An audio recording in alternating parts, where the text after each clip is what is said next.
Hello friends, welcome back to the channel. I am Soumya Suman, first year MBBS student at PMCH Patna.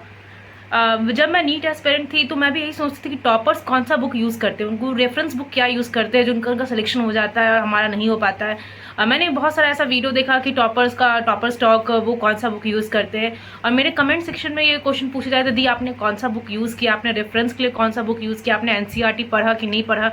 तो इस video में आपको यही बताऊंगी कि मेरे जो प्रीवियस ड्रॉप थे जिसमें मेरा सिलेक्शन नहीं हुआ, तो उसमें मैंने ऐसा कौन सा बुक यूज़ कर लिया, और इस ड्रॉप में मैंने ऐसा कौन सा बुक यूज़ किया जो मेरा सिलेक्शन हो गया। तो सबसे पहले मैं आपको बताऊंगी कि मैंने प्रीवियस ड्रॉप में कौन सा बुक यूज़ किया था। ये फिजिक्स मेरा बहुत वीक था, मुझे फिजिक्स समझ में नहीं आती थी। जब स्टार्ट मैंने इंस्टीट्यूट में किया था तो फिजिक्स मुझे लग रहा था कि मेरे सर के ऊपर से जा रहा है, इतने सारे क्वेश्चन एक दिन में, इतने सारे क्वेश्चन सब कैसे कर लेते हैं, मेरे से तो हो नहीं रहा है। तो मैंने ये वीडियो बहुत सारा देख, मैंने जब ये डीसी पांडे खरीदा तो जब वो मेरे इंस्टीट्यूट में ये ग्रेविटेशन वाला चैप्टर चल रहा था फिजिक्स का, तो मैंने उसे स्टार्ट किया। और उसमें इतने सारे क्वेश्चन थे कि मेरे एक दिन में तो बन नहीं पाते, कि फास्ट एक्यूरेसी था नहीं कि मैं इतने दिन में एक दिन में 200-300 क्वेश्चन कर पाऊँ। तो मैं कंटिन्यू करती गई उसी बुक को। तो बिलीव में सिर्फ मैं उस बुक से एक ही चैप्टर बना पाई, ग्रेविटेशन, वो 1 महीने में। और मेरा इंस्टीट्यूट में वो चैप्टर ये स्किप और से चैप्टर बढ़ते जा रहे हैं, वहाँ मैकेनिकल प्रॉपर्टी सॉलिड पहुँच गए, फ्लूइड पहुँच गए, हमें ग्रेविटेशन में ही बना रहे। तो वो मेरा चैप्टर पे मेरा फोकस नहीं रहा, मेरे तुमको लगा कि नहीं ग्रेविटेशन पहले कंप्लीट करना है ना। तो फिर ये इतने सारे क्वेश्चन देख के मैंने क्वेश्चन सॉल्व करना ही छोड़ दिया, फिर स्टार्ट किया ग्रेविटेशन छोड़ दिया आधे पे, फिर स्टार्ट किया कि नहीं अब मुझे अब ऑसिलेशन वेव समझ में नहीं आ रहा, तो फिर मैंने ऑसिलेशन वेव उससे किया। उस पर मुझे समझ में नहीं आने लगा कि तो मुझे बहुत लोगों ने सजेस्ट किया कि नहीं आप डीसी पांडे पढ़िए, तो डीसी पांडे से कॉन्सेप्ट बनेगा और आपके फिजिक्स भी स्ट्रांग हो जाएंगे। हाँ, तो मैंने डीसी पांडे खरीद लिया, और जब मैं डीसी पांडे देखी तो इतनी मोटी बुक थी, ऐसे ही मुझे फिजिक्स से डर था, और फिजिक्स की इतनी मोटी बुक, तो मैंने वो खरीद तो लिया। तो जब ये मेरे इंस्टीट्यूट में ग्रेविटेशन वाले चैप्टर चल रहे थे तो मैंने उसी से स्टार्ट किया कि नहीं वो वहाँ से क्या बैलेंस कर लूंगी, तो बाद में उसको जो बैकलॉग उसको भी सॉल्व कर लूंगी डीसी पांडे से। तो मैंने जब ये सॉल्व करना शुरू किया तो उसमें इतने सारे क्वेश्चन थे कि मुझे बहुत दिन लग गए इसे सॉल्व करने में। और वहाँ मेरे इंस्टीट्यूट में वो चैप्टर और बढ़ते गए, वहाँ ऑसिलेशन और वेव्स तक पहुंच गए, और मैं अभी ग्रेविटेशन का ही सॉल्व कर रही हूँ। तो मैंने उस ग्रेविटेशन को पूरा सॉल्व किया, इतना मैं मोटिवेटेड थी। डीसी पांडे तो जब मोटिवेशन मिलता है तो लगता है कि नहीं अब तो करके ही रहना, तो मैंने डीसी पांडे वो ग्रेविटेशन वाला चैप्टर पूरा सॉल्व कर लिया। बट एट द लास्ट वहाँ 11th का सिलेबस कंप्लीट होने के बाद मैं सिर्फ डीसी पांडे सॉल्व कर पाया। मॉड्यूल भी मेरे छूटते चले गए, ये वेव्स के चैप्टर के मॉड्यूल मैंने थोड़े थोड़े सॉल्व किए, सिर्फ पीवाईक्यू सॉल्व किए, ना सेक्शन ए ना सेक्शन बी, कुछ नहीं सॉल्व किया। मेरा मेन फोकस था कि ग्रेविटेशन वाले चैप्टर कंप्लीट कर लो, फिर वही मैंने कर लिया। और फिर जब ऑसिलेशन जब टेस्ट होते थे कि उसके थोड़ा क्वेश्चन मार्क्स आ जाते, थोड़े बड़े अच्छे खासे मार्क्स आ जाते, पर जब नेक्स्ट टेस्ट हुआ जब oscillation and wave, mechanical property solid, वो तो चैप्टर मैंने किसी से सॉल्व ही नहीं किया था। तो मेरा मैंने पूरा टाइम एक ही चैप्टर में डेडिकेट कर देना ना, मैंने मॉड्यूल भी नहीं पढ़ती थी, ना एनसीईआरटी पढ़ती थी, सिर्फ वो DC Pandey. Because of that मेरा सिर्फ ग्रेविटेशन वाला चैप्टर तो स्ट्रांग हो गया, पर मैं बैलेंस नहीं कर पाई ना वहाँ पूरे फिजिक्स के चैप्टर खत्म हो गए 11th के, और मैं सिर्फ डीसी पांडे का ये ग्रेविटेशन वाले चैप्टर ही सॉल्व कर पाई। तो एट लास्ट मेरे स्कोर मतलब अच्छे खासे नहीं आए, मेरा सिलेक्शन नहीं हुआ। तो मैंने डीसी पांडे छोड़ दिया। डीसी पांडे बुक बहुत अच्छी है, बट हमको सारे चैप्टर पर फोकस करना था, तो मैंने सिर्फ 1-2 चैप्टर पे ही फोकस किया, और कुछ स्टार्टिंग के 10-20 क्वेश्चन हर एक चैप्टर के बनाते चली गई कि बुक अच्छी है। तो मैंने पूरा जो इजियर वन होता है स्टार्टिंग का वही सॉल्व हुआ, और जो लास्ट वन होता है वो जो टफ लेवल होता है वो सब मैंने कुछ सॉल्व ही नहीं किया। तो इसी की वजह से मेरे फिजिक्स में उतने अच्छे स्कोर नहीं आए, तो मेरा सिलेक्शन नहीं हुआ। तो जब मेरे रिजल्ट नहीं आया तो मुझे रियलाइज हुआ कि नहीं, मैंने ज़्यादा ही फोकस कर दिया था एक ही चैप्टर पे, और नीट तो सारे चैप्टर पर उतना ही इंपॉर्टेंस देता है, चाहे वो यूनिट एंड डायमेंशन हो और वो ज़्यादा मॉडर्न फिजिक्स हो, उसको इक्वली इंपॉर्टेंट। कभी कभी तो यूनिट एंड डायमेंशन से 3-4 क्वेश्चन बन जाते हैं, ना आइडिया नहीं लगा कि मैं क्या कर रही हूँ, मैं बहुत सारी चीज़ स्किप करती चली गई। तो बस उस ड्रॉप में मेरा सिलेक्शन नहीं हुआ, और मैंने फिजिक्स में सिर्फ 90 ही स्कोर कर पाई। और कभी कभी ऐसा होता है कि जिस चैप्टर पे आप बहुत ही अच्छे तरीके से पढ़े, उस चैप्टर से क्वेश्चन एक ही बने, और जो आपका वीक चैप्टर था उससे 3-4 क्वेश्चन बन गए। तो मैंने ग्रेविटेशन को चैप्टर बहुत अच्छे से किया था, तो मेरे उस चैप्टर के क्वेश्चन तो बन गए, 1-2 क्वेश्चन आए थे, पर बाकी चैप्टर तो मैंने फोकस किया ही नहीं, सिर्फ मॉड्यूल के पीवाईक्यू सॉल्व करके सोची कि नहीं हो जाएगा। तो मैंने इस ड्रॉप में सोचा कि नहीं, अगर मैं कोई भी चीज़ करूंगी तो फुल फोकस होकर वही चीज़ को करूंगी, और 3-4 बुक को ज़्यादा मैं यूज़ नहीं करूंगी।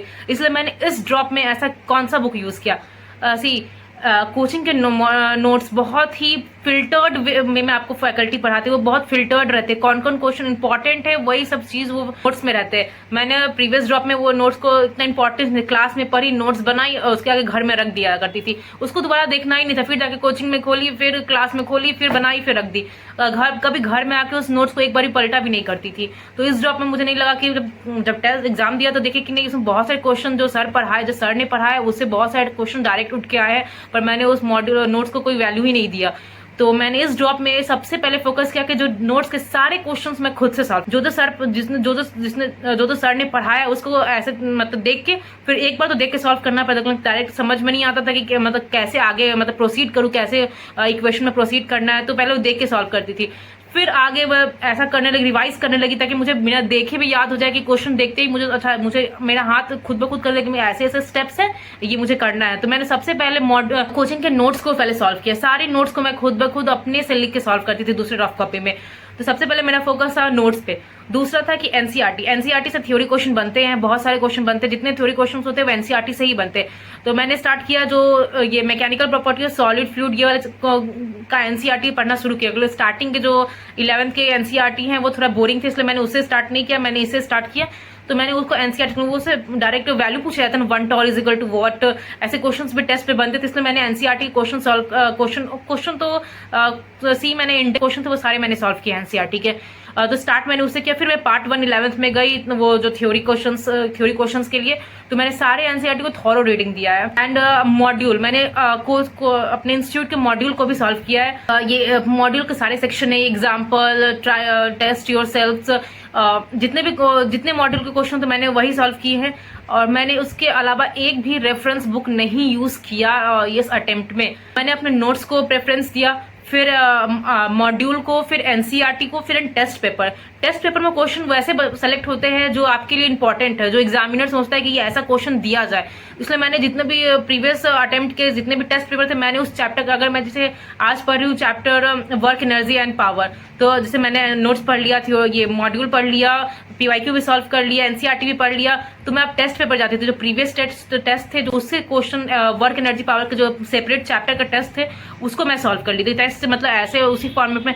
तब मुझे लगता था कि अच्छा टेस्ट के क्वेश्चन मुझसे बन रहे हैं, ऐसे प्रीवियस ड्रॉप में मुझसे टेस्ट के क्वेश्चन ही नहीं बनते थे। इतने सारे क्वेश्चन कर लूँ, कहीं से क्वेश्चन करने लगती थी ना, तो इतने सारे क्वेश्चन कर लूँ तो भी टेस्ट का क्वेश्चन लगता था कि ऐसा क्वेश्चन कभी देखा ही नहीं मैंने। तो मैंने मॉड्यूल अपने नोट्स के क्वेश्चन सॉल्व किए, मॉड्यूल सॉल्व किया, एनसीईआरटी का एक्सरसाइज सॉल्व किया। उसके बाद जब टेस्ट में जाती तो लगता था कि एक दो क्वेश्चन तो थोड़ा सा हार्ड टफ लेवल के रहते ही है, उसको छोड़ के लगता था कि नहीं अब क्वेश्चन मेरे से बन रहे हैं। तो थोड़ा मेरा कॉन्फिडेंट और बूस्ट होने लगा। तो मैंने और फोकस किया कि और एनसीईआरटी जितने टेस्ट हो सके मैं उस चैप्टर के लगाना शुरू कर दी। पहले सेपरेट टेस्ट देने लगी, मतलब कि हर चैप्टर का टेस्ट देने लगी, जितना मतलब क्वेश्चन में सॉल्व कर पाऊँ। कॉन्फिडेंट थोड़ा सा आ रहा था कि नहीं अब मुझसे सॉल्व हो रहे हैं फिजिक्स, और फॉर्मूला शीट तो मल्टीपल टाइम्स मुझे रिवाइज किया। तो मैंने इस ड्रॉप में सिर्फ इसी पे फोकस किया, यही 4 चीज को। अब मैं अगर कंपेयर करूँ प्रीवियस ड्रॉप से, मैंने बहुत सारी मल्टीपल बुक से इधर उधर मतलब होता है ना, बहुत बार पढ़ा, बहुत बार, कभी इस बुक से पढ़ लेती थी, कभी उधर से पढ़ लेती थी। मेरी फ्रेंड ने बोला कि नहीं ये बुक अच्छी है, ये बुक खरीदो, फिर मैंने वो बुक भी खरीद ली। उससे क्वेश्चन वर्क एनर्जी पावर के जो सेपरेट चैप्टर का टेस्ट थे उसको मैं सॉल्व कर ली थी टेस्ट से, मतलब ऐसे उसी फॉर्मेट में। तब मुझे लगता था कि अच्छा टेस्ट के क्वेश्चन मुझसे बन रहे हैं, ऐसे प्रीवियस ड्रॉप में मुझसे टेस्ट के क्वेश्चन ही नहीं बनते थे। इतने सारे क्वेश्चन कर लूँ, कहीं से क्वेश्चन करने लगती थी ना, तो इतने सारे क्वेश्चन कर लो तो भी टेस्ट का क्वेश्चन लगता था कि ऐसा क्वेश्चन कभी देखा ही नहीं मैंने। जब मैंने मॉड्यूल अपने नोट्स के क्वेश्चन सॉल्व किए, मॉड्यूल सॉल्व किया, एनसीईआरटी का एक्सरसाइज सॉल्व किया, उसके बाद जब टेस्ट में जाती तो लगता था कि एक दो क्वेश्चन तो थोड़ा सा हार्ड टफ लेवल के रहते ही है, उसको छोड़ के लगता था कि नहीं अब क्वेश्चन मेरे से बन रहे हैं। तो थोड़ा मेरा कॉन्फिडेंट और बूस्ट होने लगा। तो मैंने और फोकस किया कि और एनसीईआरटी जितने टेस्ट हो सके मैं उस चैप्टर के लगाना शुरू कर दी। पहले सेपरेट टेस्ट देने लगी, मतलब कि हर चैप्टर का टेस्ट देने लगी, जितना मतलब क्वेश्चन में सॉल्व कर पाऊँ। कॉन्फिडेंट थोड़ा सा आ रहा था कि नहीं अब मुझसे सॉल्व हो रहे हैं फिजिक्स, और फॉर्मूला शीट तो मल्टीपल टाइम्स मुझे रिवाइज किया। तो मैंने इस ड्रॉप में सिर्फ इसी पे एनसीईआरटी में भी साइड में मैंने मेंशन कर दिया था कि कोई चीज़ एक्स्ट्रा मतलब टेस्ट में बनते हैं और इम्पॉर्टेंट है, वो चीज़ मैंने मेंशन कर दिया था। तो आप एक बुक को मतलब एक बार को जितनी बार पढ़िएगा, जैसे एनसीईआरटी 20-30 बार भी पढ़िएगा तो आपको लगेगा कि बायो के एनसीईआरटी आपको लगेगा कि नहीं कुछ न्यू मिल रहा है। सेक्शन कमेंट दे दिए रहते हैं, पूछा जाता है कौन सा स्टेटमेंट सही है, 5 कमेंट है उसमें पूछा जाता है कौन सा स्टेटमेंट सही है। तो आप जब फुल्ली एनसीईआरटी को थॉरो रीडिंग दिए रहिएगा तो आपको याद आएगा कि अच्छा यहाँ पे नॉट मेंशन है, यहाँ पे ये प्रोसेस का नाम गलत लिखा हुआ है। तो भाई एनसीईआरटी जितना बार रिवाइज कीजिएगा तो आपको लगेगा कि कुछ आपको नया मिल रहा है। तो सी वैसे ही मैंने modules, notes, NCERT, test paper और टेस्ट तो एक भी स्किप नहीं किया मैंने इस अटेम्प्ट में, बिकॉज ये गलती मैं कर चुकी हूँ अपने टेस्ट को स्किप करके। तो मैंने टेस्ट दिया। पर अब अगर आप डीसी पांडे शुरू किया, आपने एक बार बना लिया, फिर आप उसको दोबारा बना भी पाइएगा, नहीं बना पाइएगा। इतने सारे क्वेश्चंस हैं, अगर आपसे हो रहे हैं तो बहुत अच्छी बात है, बट मेरे से नहीं हुए थे कि एक बार मैंने बना लिया, अब दोबारा मैंने ग्रेविटेशन का एक क्वेश्चन दोबारा मैं देखी भी नहीं, तो उससे कोई फायदा नहीं हुआ। तो आप जिस चीज को बना रहे उसको रिवाइज कीजिए, उसको मल्टीपल टाइम देखिए, जो आपके ब्रेन में आकर रिटेन हो जाए कि नहीं ये चीज है, कि आप फ्रैक्शन सेकंड में आपको रिकॉल हो जाता है। टेस्ट में अगर आप एग्जाम में, मुझे बहुत सारी चीज़ ऐसे रिकॉल हो कि नहीं ये मैंने टेस्ट में ये क्वेश्चन बनाया था, डायरेक्ट टेक, वैसा चीज़ आप इतना बार रिवाइज कीजिएगा तो आपको सेकंड में आपको रिकॉल हो जाएगा। तो उसी मैंने सिर्फ यही 4 चीज़ को फॉलो किया था, जिससे मेरे नीट में सिलेक्शन हो गया, मेरे 649 मार्क्स है।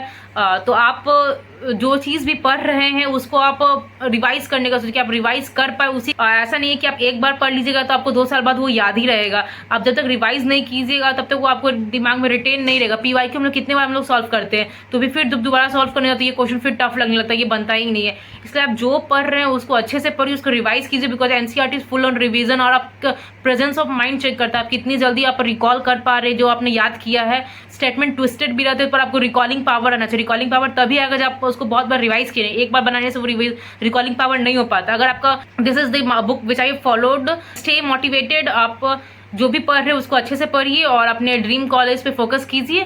Thank you so much.